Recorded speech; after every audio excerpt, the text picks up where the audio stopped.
Hello lovely people, how are you all doing today? I hope you are well. I'm okay, I'm well. It's this cold and damp as we are hurtling towards the end of autumn and into winter.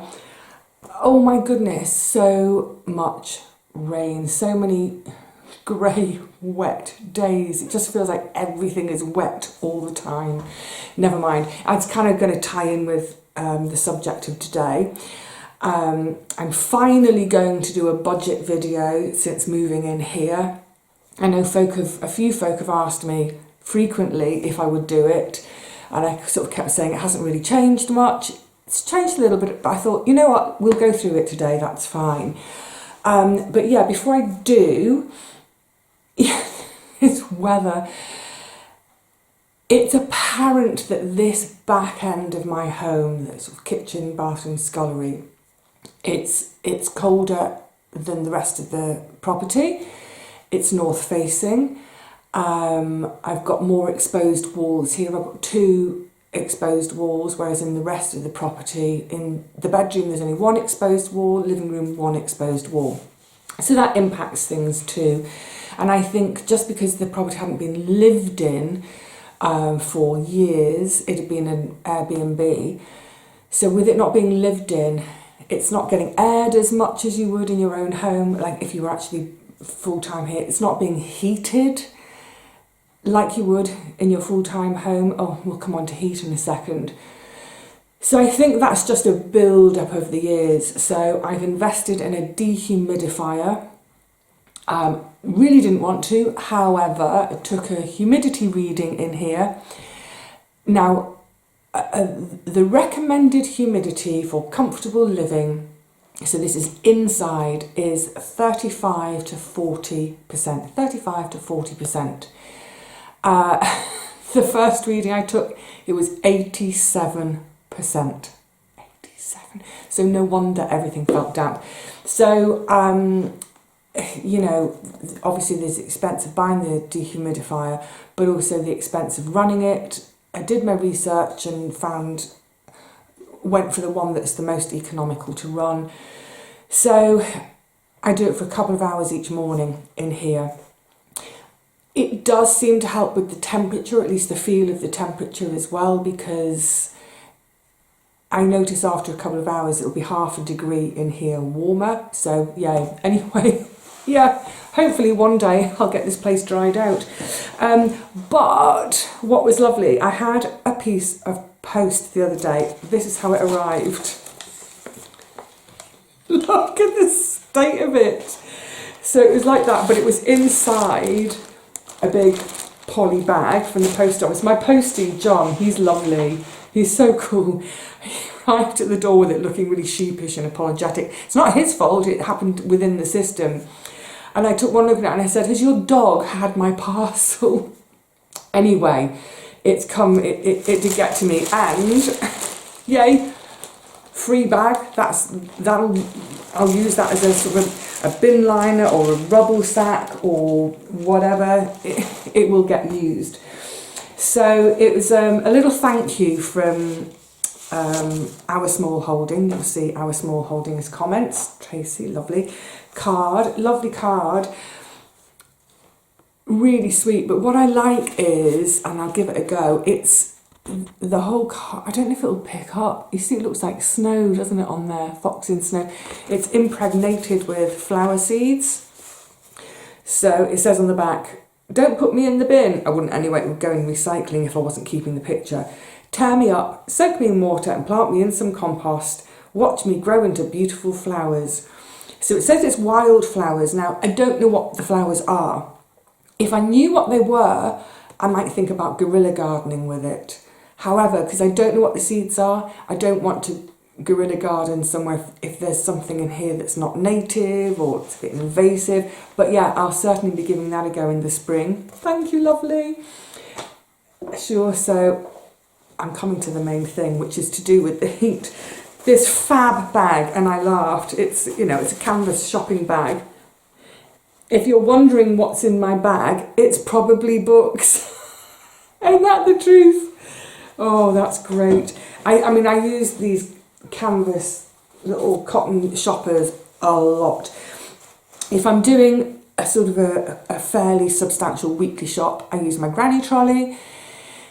If I'm doing a weekly shop where I actually don't need a huge amount, I usually use my little backpack.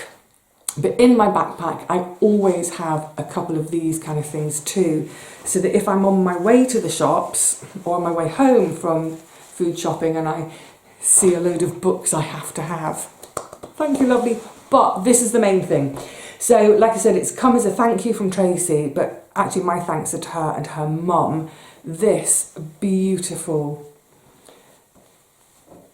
crochet blanket, isn't it gorgeous? It's close up. And that's going on my knees right now. I have so much admiration for crocheters. I always feel like it should be crocheters and knitters, because what a fantastic skill. What a useful skill. I was taught knitting when I was at, only my cousin crochets, but the rest of my family, I come from a family of knitters, a family who there's always a piece of knitting on the go. My sister was a voracious knitter. My grandma was always knitting, couldn't not knit. And even if she didn't have a specific project, she knitted socks. That's my love for knitted socks comes from my grandma. But even if she didn't have a specific project on, she'd go to the charity shops or they'd have them at church jumble sales, whatever. She'd pick up odd balls of yarn, rescue. She used to call them orphans. Like if there were balls of yarn left over at a jumble sale or anything, she'd say, "I'll take the orphans home." I love that. So yeah, so she'd get odds and ends of, and she'd knit squares and then turn them into a blanket, and then they'd go to whatever charity was asking for blankets for whatever disaster in the world. I sounded like Craig Beryl Hallwood then, didn't I? Disaster. So yeah, this long line of knitters, but I was just too impatient as a kid. My passion went with sewing, because with sewing, especially when you've got a sewing machine, you can create a garment in 4 hours. Whereas with knitting, it's like 4 weeks to make a jumper. I ain't got that kind of patience.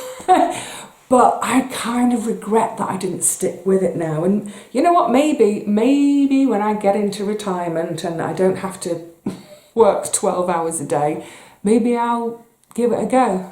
I don't know, I think that hand-eye and the hand coordination that crafters have, you know, I sew, so I kind of assume that my fingers ought to be able to manage. Anyway, I don't knit, I don't crochet, so anyone that does and can make something so beautiful and so useful, that's a double whammy, isn't it? That's my two favourite things in the world, beauty and usefulness.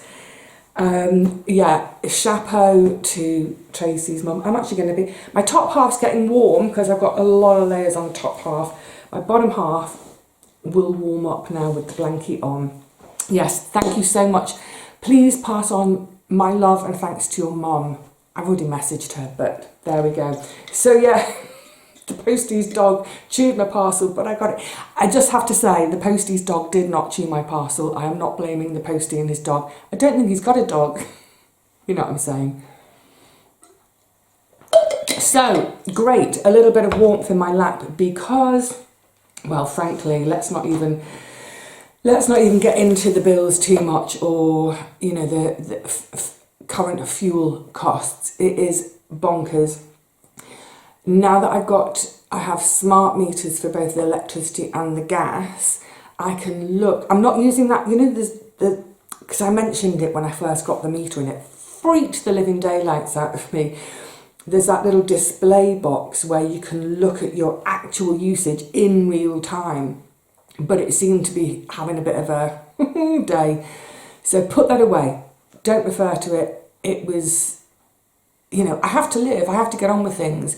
And looking at that thing made me feel like I had to unplug absolutely everything in the house. Hang on a minute, I need to have the computer plugged in. I'm working on it. But what I do get, if I go, I've got my account online, I can look and I can see yesterday's total amount. And so I have experimented over the last couple of weeks with putting the central heating on, so that's the gas boiler, putting the central heating on for 2 hours, and I have a look the next day, what did it cost? Yikes. A day when there's no central heating on but I have a shower, what does that cost? Yikes. And so that's on the gas side of things. And then on the electricity side of things, I've got a good idea of my base usage, which would be things like the fridge freezer is always on, the computer is on a lot, things like, you know, recharging my camera battery, just a kind of a normal gentle day. So the radio will be on, and I might, let's say I'm not doing any batch cooking, but I'm reheating meals I pulled out of the freezer. So my breakfast is cooked, porridge, then I'm reheating soup for lunch, and then I'm reheating curry for my dinner. So that kind of day of not huge usage, my average for that. So I knew what that was. So then I could experiment with, right, if I put the dehumidifier on for 2 hours, I can check the next day, that's what it cost. Do a day without putting the dehumidifier on, but I've got that little portable electric heater now. It's really useful for instant warmth in one room. Now I can see how much that costs. Doing a day of laundry, doing a day of batch cooking. So it's been a really useful exercise over the last 4 weeks to see, what things are costing me, and frankly, how much can I afford to put things on. So I won't go into all the details of that. I've worked it out for myself.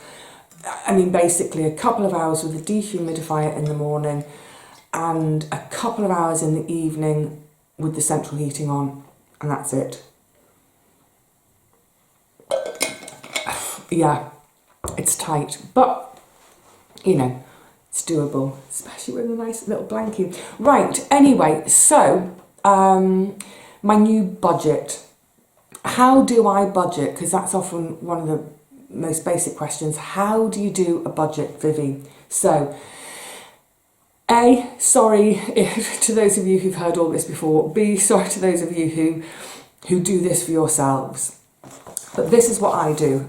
The first thing is to sit down with whether you have paper bills, whether you have everything on the computer, if it's all electronic bills, that sort of thing.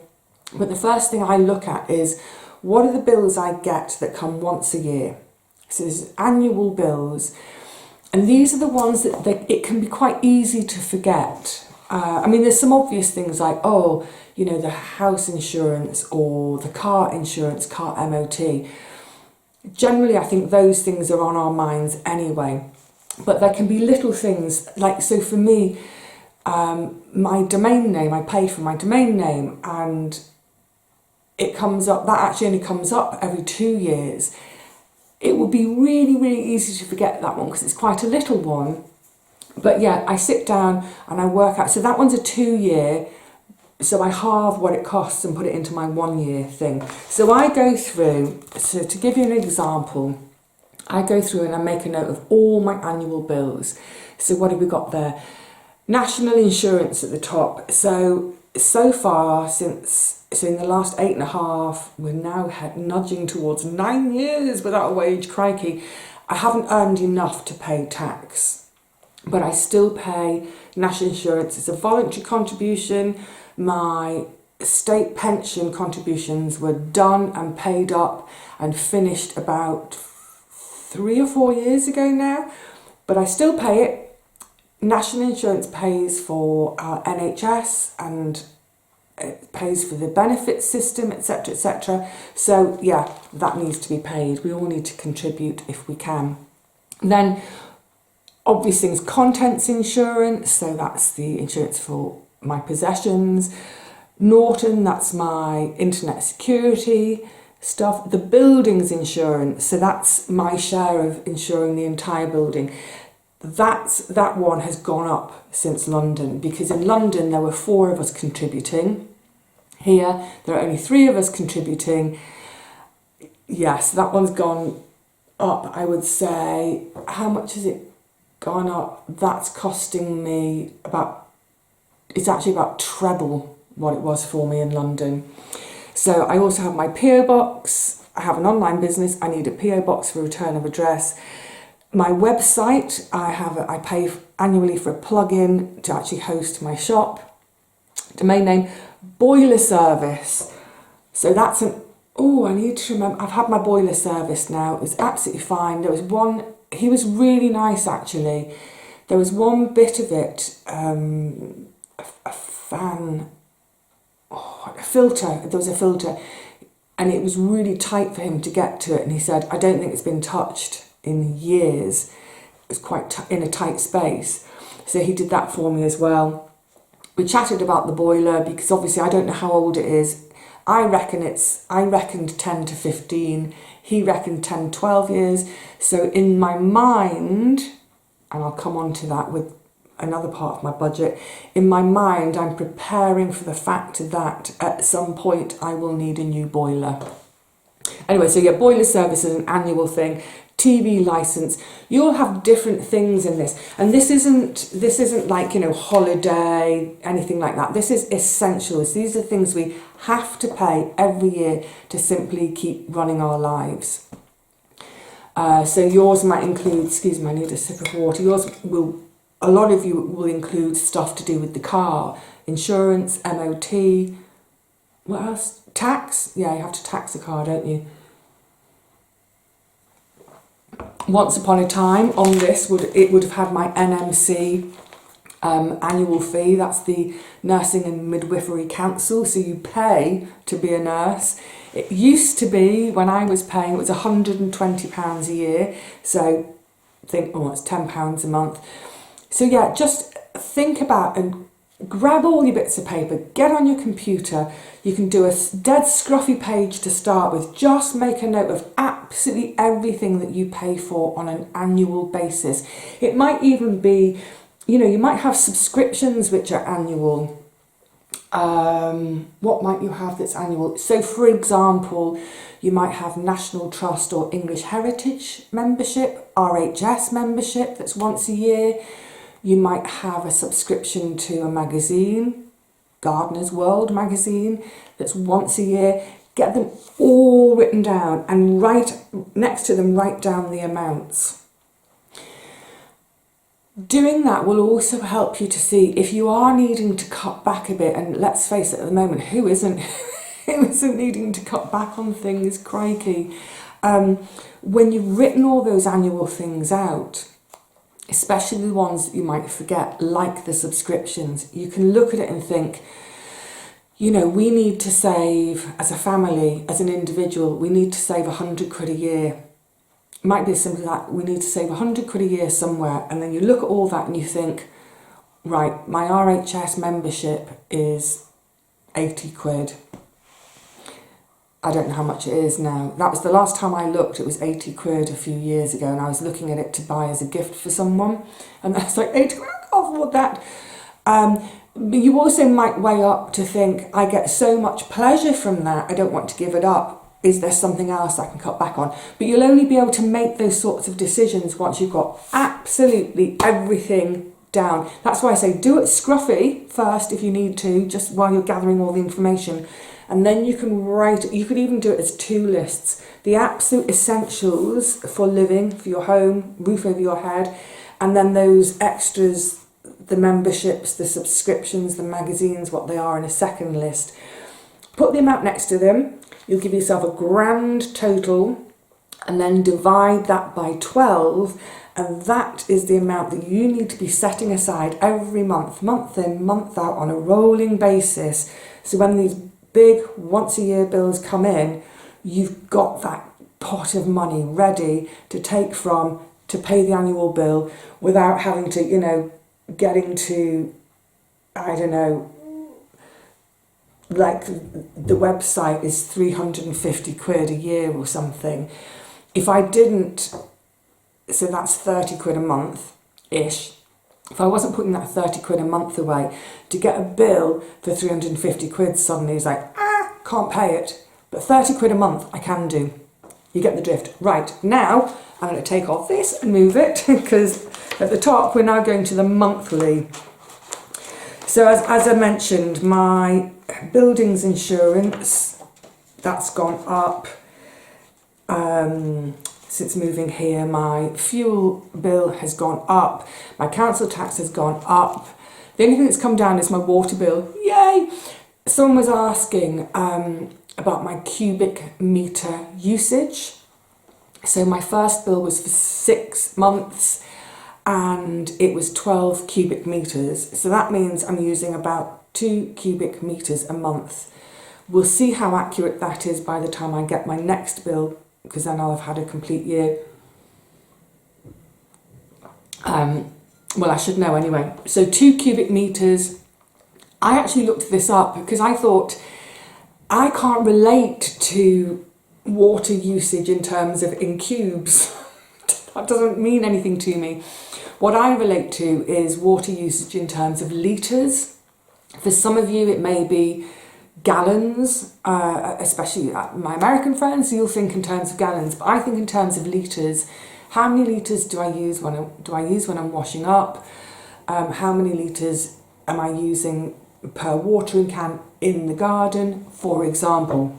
So 1 cubic metre is 1,000 litres. So it's quite easy to remember that now, isn't it? So it seems that my monthly usage is about 2,000 litres. That's so many litres of water, isn't it? Obviously, well, I know I do about 4 litres just drinking each day. So out of my 2,000, 120 is me drinking water. Anyway, so most of my bills have gone up. Please excuse me, but my water has come down. So I've done my annual list. I'm just trying to think actually. No, so that annual list, then I divide by 12. Some of those things went up. Actually, everything's gone up just with inflation, but the buildings insurance in particular, that one really hiked up.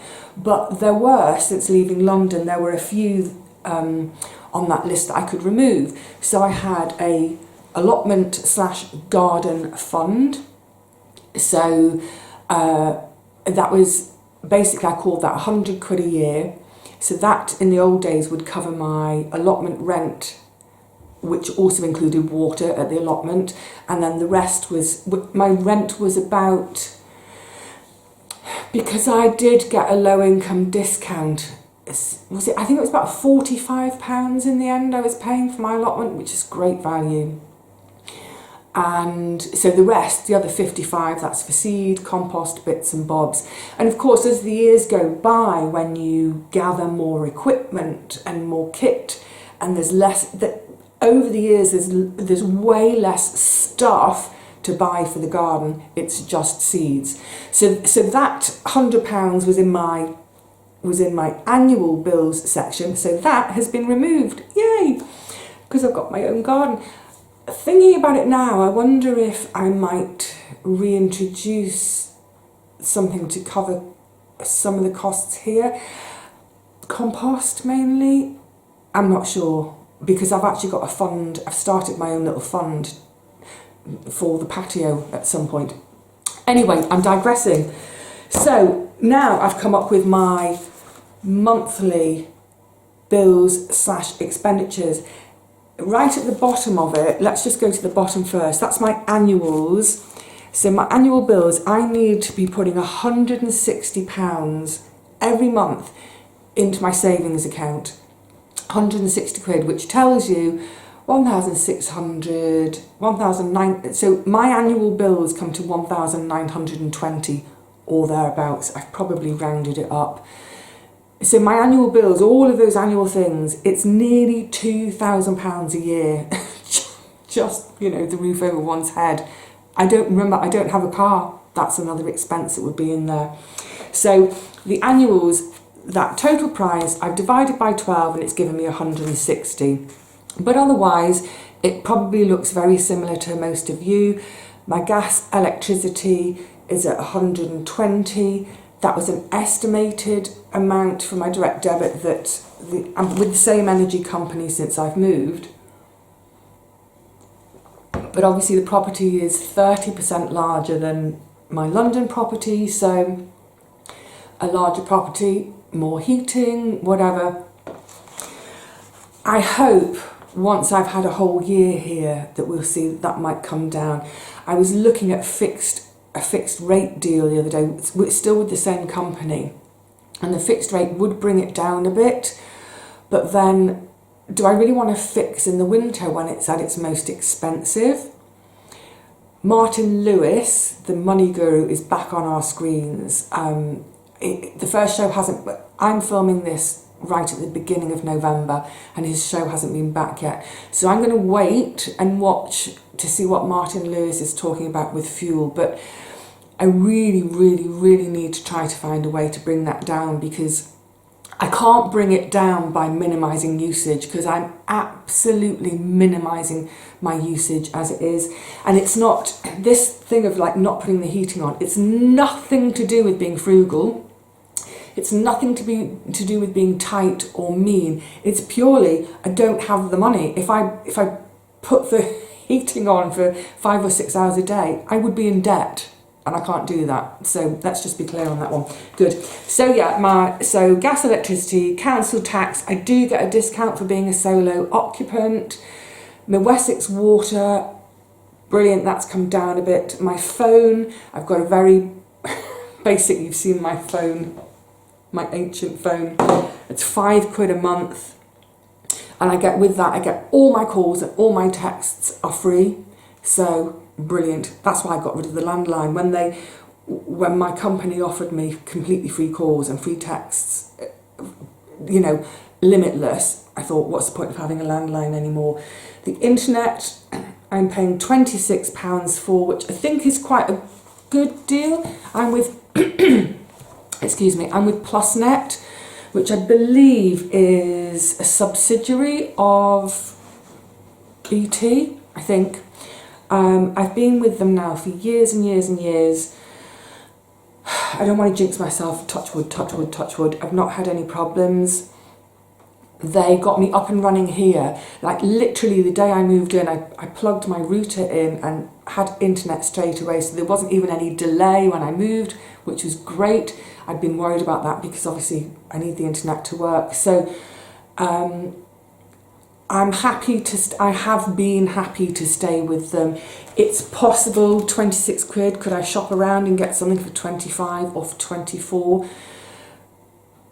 To make a saving of £1 or £2 a month, for me, this is what I mean about when you're trying to cut back on things or trying to save a bit here or there, you have to weigh things up. Like, do you derive so much pleasure from a thing you don't want to give it up?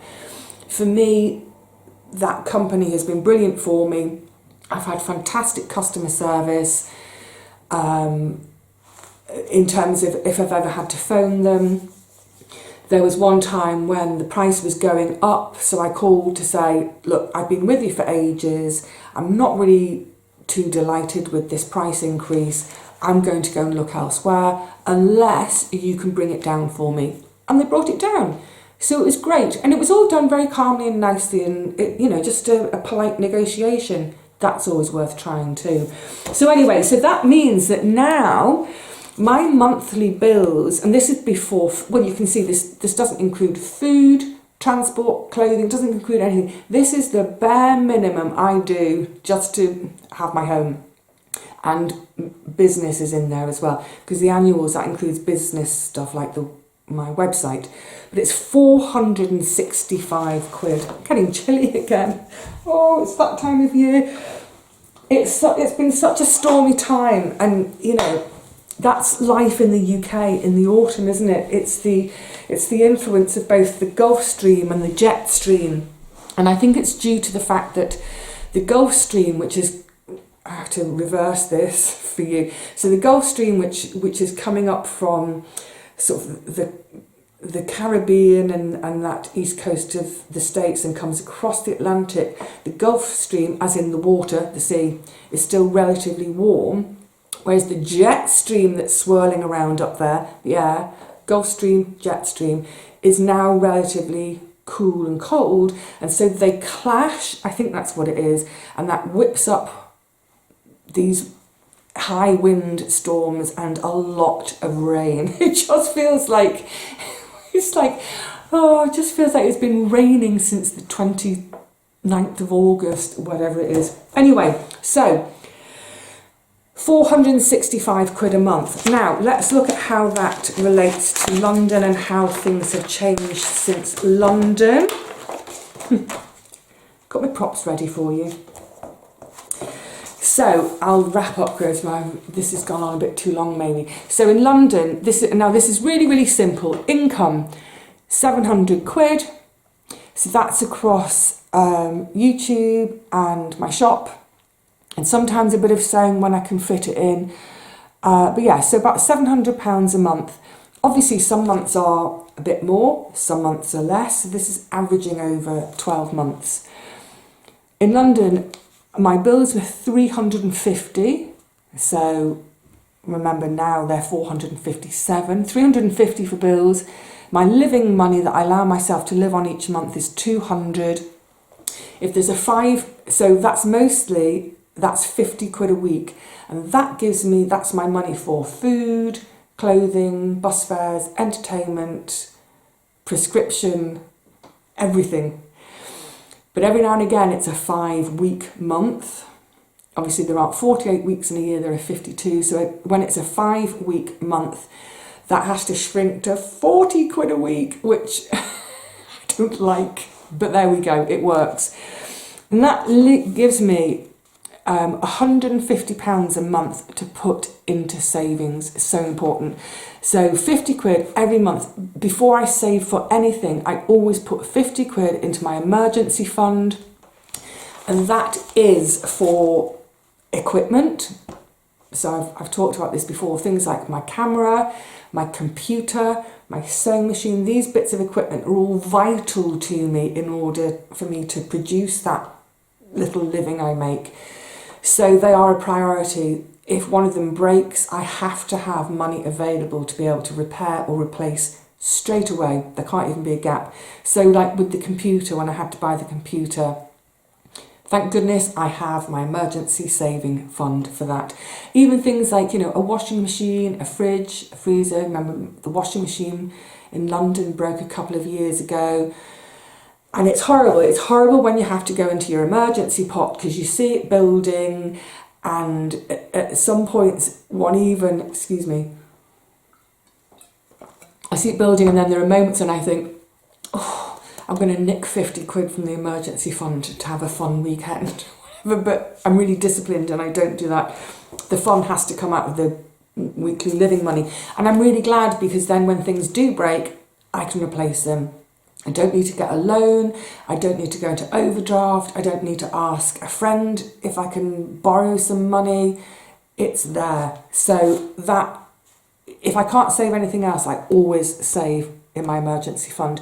But also from that 150 left over, 100 quid into other savings. It was all to do with, moving and buying new furniture, bits and bobs, what have you. And that's been going on for years. I've been doing that for years. I've done it my whole life, which is how I've managed to, build up a good pot to be able to use when I moved. It's changed down here. It has changed, definitely. So now we're in Swanage. Income has gone up. So 750.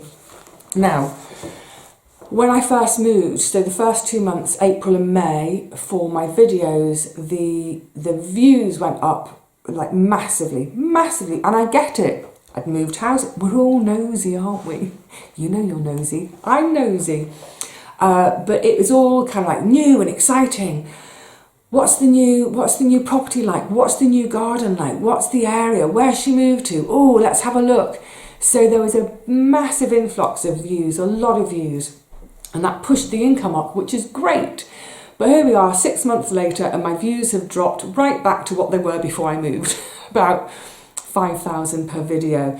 So that has pushed my average up to 750. I've got a feeling that's going to drop back to the 700 mark.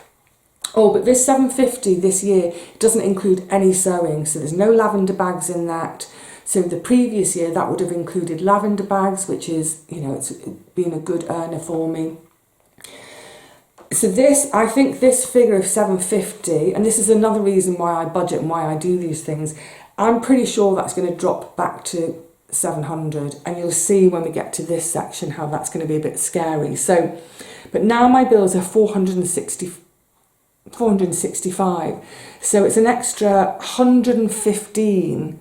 My bills have gone up by 115, my income's only gone up by 50, discrepancy. Living, still the same, 200. So now for savings, 85 quid left over, 50 for the emergency fund, and only 35 for other stuff. And if that does go back to 700, I'm not even going to be able to put 50 in my emergency fund. But when things have settled down a bit more with the building, and I think in a couple of years things will be more settled, I'm spending a huge amount of time sorting out things for the building, and I'm not paid for it, I'm not paid to manage it, there's no ground rent, I don't get a penny from the other people. I will, for when the work is done, they will have to pay a share of the bill, but in terms of my time, taking hours and hours and hours out of my day in order to make phone calls, to try and make appointments, to try and get trades in, and then they don't turn up. Had another roofer not turn up, waited in 2 hours. Anyway, so the point is, hopefully once the big stuff is done, I will start to A, have a bit more time, and B, have a bit more space up here, a bit of headspace, because I'm juggling so much stuff at the moment. It's really hard to concentrate on adding anything more into the scenario. But yes, once things have calmed down, 18 months, 2 years or so, then I can really start sewing again. And I need to start sewing a lot. So in other words, I think that is going to come down back to more like 700. I need to sew, and I need to get that up to 750, 800 a month. I have confidence in myself. I have confidence that I will find a way to find that extra income. But yeah, that's how it is at the moment. So everything has gone up, apart from the water, that's come down. Can you imagine if I was in London still? They'd be charging me £67 a month instead of 20 here. Anyway, so yeah, I hope that's answered people's questions. I hope it's useful as well for those of you who maybe have never really looked at your budgeting, and you sort of do it on the wing a lot and on a bit of a hope and a prayer. Getting on top of your finances, giving yourself a budget, even if it has to be really, really strict, actually is incredibly empowering. For me, a huge part of it is it takes away the worry about the unexpected. I don't want to worry about something that hasn't happened but probably will happen, such as an appliance breaking. Appliances break. I don't want to be worrying about that today when it might not happen for 4 years. What I'd rather do is today be prepared for it by putting that little bit of money into a fund to make sure that when that day does happen, I can handle it, get it done and dusted in the day. Brilliant. I hope it helps. Right, that's it, lovelies. I'm going to go and start to think about lunch. I'm going to have I made a carrot and lentil that's really, really, really thick. I blended it. I always blend it anyway, but I think I doubled up on the amount of lentils I put in. I think I was doing it a bit kind of like I wasn't being in the mindful moment when I was cooking, and it's really, really thick. It's so thick you could stand your spoon up in it. But isn't that what we want on these chilly, damp days? Yay. So I'm going to go not cook, reheat. Until the next one, my lovelies, take care. Don't ignore your finances if you've been ignoring them for ages because they're scary. And also, as I always say when I talk about money, if you're in debt and if you're having sleepless nights, if you're making yourself ill with worry about them, please, please, please get advice. I don't know for other countries, but I know in the UK there are all sorts of debt advice agencies To get a trusted one, I would recommend going on to Martin Lewis's website. I think the website's called moneysavingexpert.com. There will be a section in there all about debt and how to get appropriate debt advice that's got your best interest at heart. So yeah, please, like I said, if you sleepless nights, making yourself ill, get advice and get on top of it, and start a new chapter where you can let some of that worry go. All right, lovelies, until the next one, for now, need to move around as well. Cheerio.